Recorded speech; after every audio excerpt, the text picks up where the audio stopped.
saldo laba yang akan dibawakan oleh rekan-rekan saya. Yang pertama, Kurniasa. Baik, terima kasih.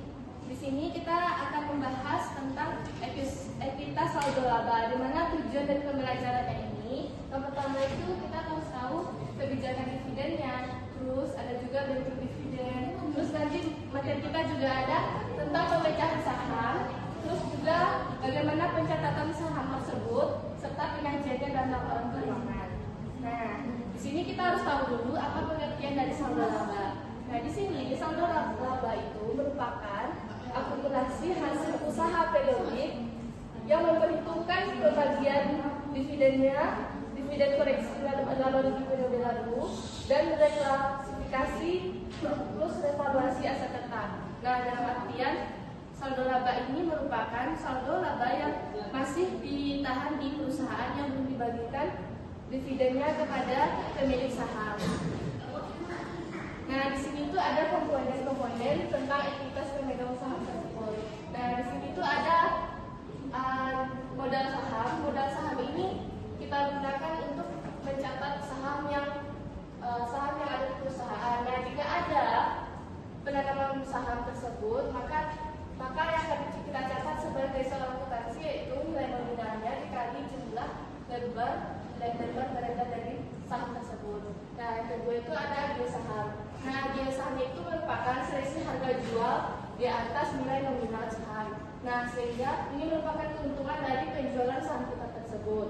Nah, jika ada kerugian misalnya nilai nominalnya di bawah nilai pasar, maka itu merupakan disambil dari saham tersebut. Nah, yang ketiga itu ada saldo laba. Saldo laba ini dapat kita cari dengan laba ditahan ditambah laba atau rugi tahun berjalan. Nah, kalau jika memperoleh laba maka ditambahkan, jika rugi maka dikurangkan dari laba ditahan kita periode tersebut. Terus yang keempat itu ada namanya saham treasury. Nah, ini merupakan saham yang dibeli kembali oleh perusahaan, yang dimana perusahaan sudah menjual sebelumnya kepada perusahaan lain, akan tetapi dengan tujuan baru bisa jadi perusahaan tersebut membeli lagi kepada perusahaan tersebut. Nah, terus di sini itu kita dapat mencari nilai dari saldo laba akhir kita, yang mana kita dapat menambahkan saldo laba awal ditambah laba bersih dikurang dividen yang dibagikan. Nah, jika ada rugi maka akan mengurangi dari saldo laba awal kita ini. Nah, baik, untuk materi selanjutnya akan dijelaskan oleh Febrinus Rizky Yuan. Baik, saya akan menjelaskan tentang kebijakan dividen. Kebijakan dividen ada beberapa komponen. Yang pertama, stabil dividen policy. Dividen tetap per saham setiap periode memberikan kepastian bagi investor. Ini yang dimaksud. Dividen tetap per saham setiap periode meski laba fluktuatif, keuntungan kepastian bagi investor retail, sinyal stabil perusahaan. Resiko saat laba rendah bisa tekan likuiditas. Yang selanjutnya, low regular plus extra. Dividen reguler rendah plus dividen ekstra saat laba tinggi. Di sini dividen dasar rendah tiap per saham plus ekstra saat laba surplus. Fleksibel, cocok perusahaan seperti manufaktur.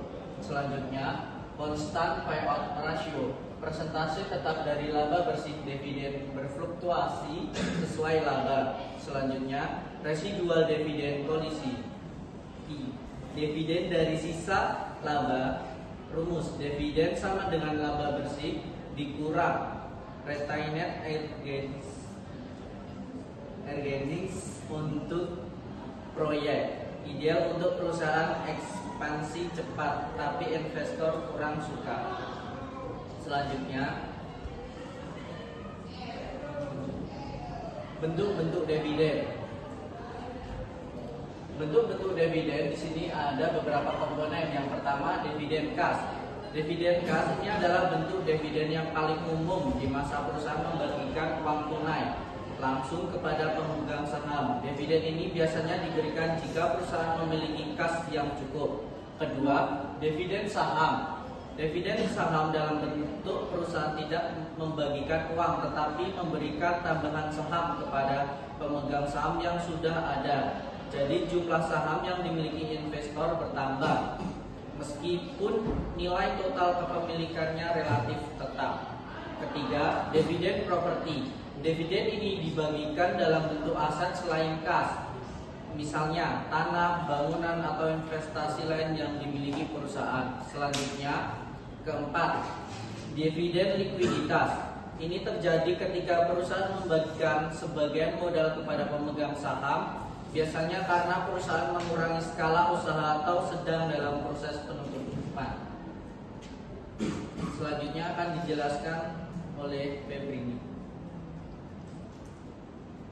Baik teman-teman, di sini saya akan menjelaskan pemecahan saham atau stock split. Sebelumnya kita harus tahu dulu apa itu pemecahan saham. Jadi pemecahan saham itu adalah nilai nominal tiap lembar saham tanpa mengubah nilai nominal saham secara keseluruhan. Jadi ketika ada terjadinya pemecahan saham atau stock split ini, kita tidak perlu mencatat di dalam jurnal. Saya di sini sudah menyajikan catatan saksi. Sebelum stock split up, jumlah saham PPN adalah 20.000 lembar dengan nilai nominal 500 per lembar. Pada 1 Oktober 2017, nilai nominal saham per lembar bertambah menjadi 100.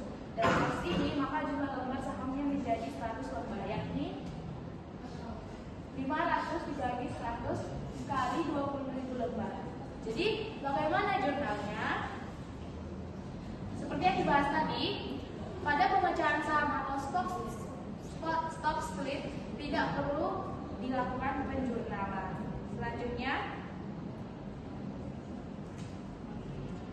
saya akan membahas penyajian dalam laporan keuangan. Jadi, bagaimana sih saldo laba itu disiapkan? Jadi ada 3 tempat seperti yang kita tahu: neraca, laporan perubahan ekuitas, dan juga catatan atas laporan keuangan.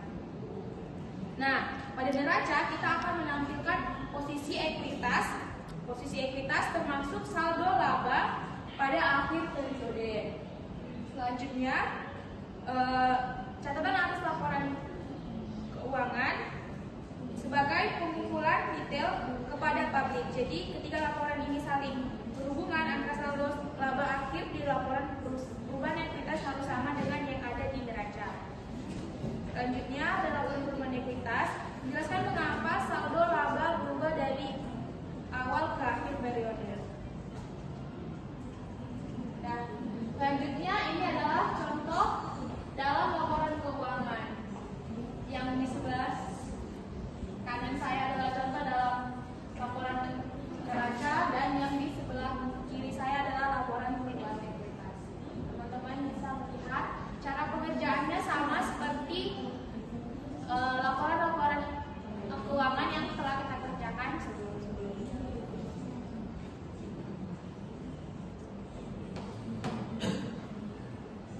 Baiklah teman-teman, dari kelompok 12 telah selesai melakukan presentasi. Apakah dari teman-teman ingin bertanya? Untuk kelompok lainnya dipersilakan untuk bertanya.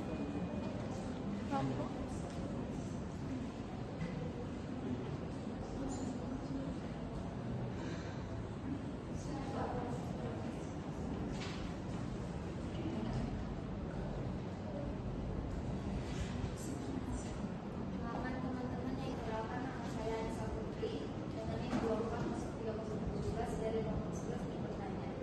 Bagaimana cara menghitung saldo laba akhir dan faktor apa saja yang mempengaruhi perubahan?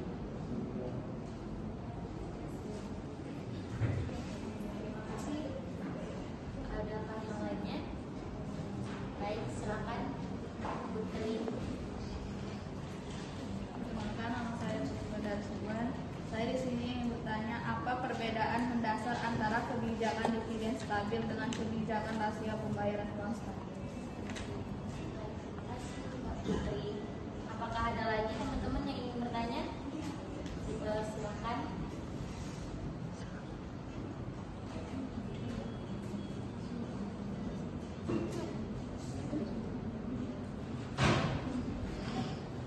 Perkenalkan, nama saya Muhammad Yusuf Arfan, saya 2403026 dari kelompok 4. Saya ingin bertanya, sebutkan 3 tempat penyajian ekuitas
diperoleh dari saldo laba awal ditambah laba perusahaan terus dikurang dividen yang kita bayarkan ke pemilik saham. Nah, kalau misalnya perusahaannya dalam kategori rugi, maka yang awalnya laba tadi itu saldo laba tadi itu ditambahkan, maka kita kurangkan dengan rugi perusahaan.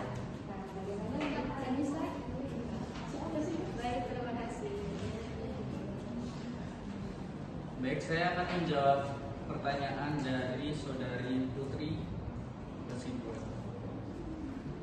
Apa perbedaan mendasar antara kebijakan dividen stabil dengan kebijakan rasio pembayaran konstan? Perbedaan utama terletak pada kepastian jumlah yang diterima investor dan dasar perhitungannya. Stabil dividen, perusahaan memberikan jumlah dividen per saham yang tetap setiap periode. Keuntungannya adalah memberikan kepastian dan kepercayaan bagi investor meskipun laba perusahaan sedang berfluktuatif. Yang kedua, constant payout ratio, dividen dibayarkan berdasarkan persentase tetap dari laba bersih. Akibatnya, jumlah dividen yang diterima investor akan naik turun mengikuti kinerja laba perusahaan pada tahun berjalan. Terima kasih.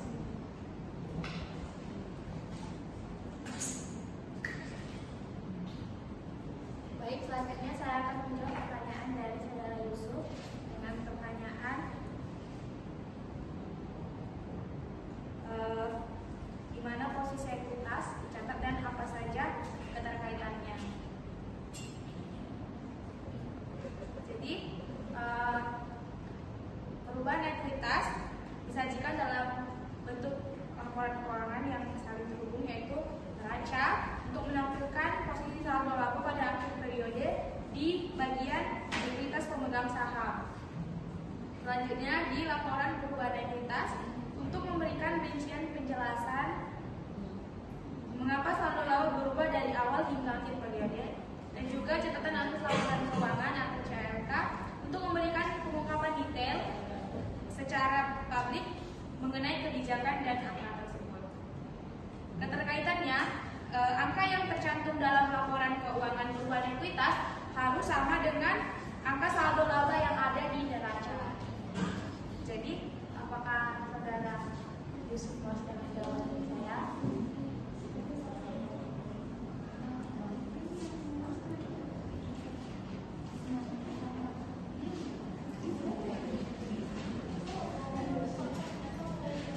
Baik, terima kasih kepada teman-teman karena telah berpartisipasi untuk bertanya kepada kelompok 12. Di sini saya akan menyimpulkan dari ekuitas.